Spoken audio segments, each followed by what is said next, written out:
ایک بادشاہ کسی مہلک بیماری میں مبتلا ہو گیا۔ کافی دن علاج کے باوجود جب اسے آرام نہ آیا تو طبیبوں نے صلاح مشورہ کر کے کہا کہ اس بیماری کا علاج صرف انسان کے پتے سے کیا جا سکتا ہے، اور وہ بھی ایسے انسان کے پتے سے جس میں یہ خاص نشانیاں ہوں۔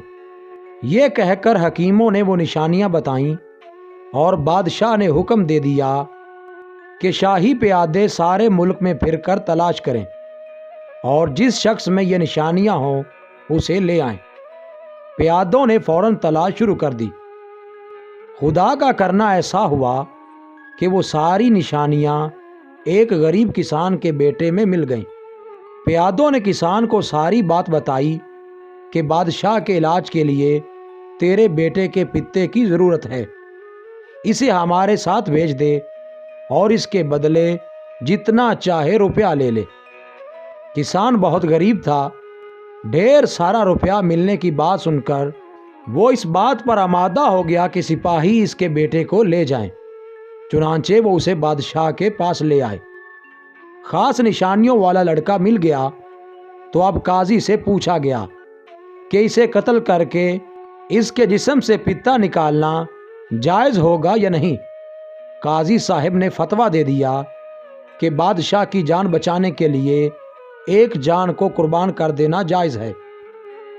قاضی کے فتوے کے بعد لڑکے کو جلاد کے حوالے کر دیا گیا کہ وہ اسے قتل کر کے اس کا پتا نکال لے۔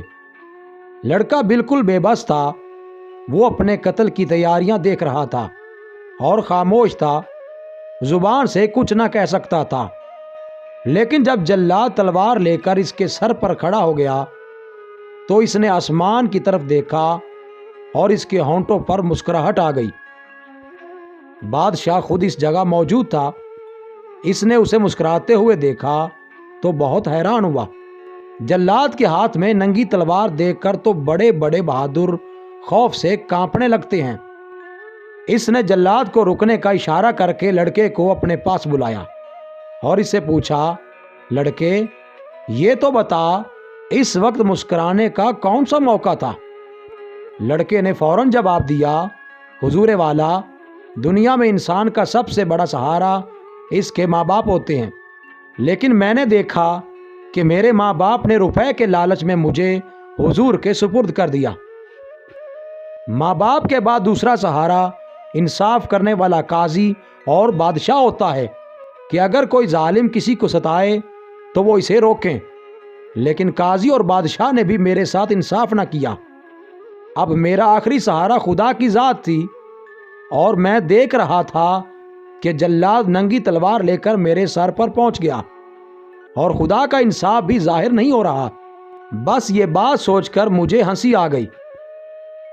لڑکے کی یہ بات سنی تو بادشاہ کی آنکھوں میں آنسو آ گئے۔ اس نے حکم دیا کہ لڑکے کو چھوڑ دو، ہم یہ بات پسند نہیں کرتے کہ ہماری جان بچانے کے لیے ایک بے گناہ کی جان لے لی جائے۔ لڑکے کو اسی وقت چھوڑ دیا گیا۔ بادشاہ نے لڑکے سے بہت پیار کیا اور قیمتی تحفے دے کر رخصت کیا۔ کہتے ہیں اسی وقت سے بادشاہ کی بیماری کم ہونا شروع ہو گئی اور چند دن میں ہی وہ بالکل تندرست ہو گیا۔ اس حکایت میں شیخ سعدی رحمۃ اللہ علیہ نے یہ نقطہ بیان کیا ہے کہ جان خواہ بادشاہ کی ہو یا غریب کی، قدر و قیمت میں دونوں برابر ہیں۔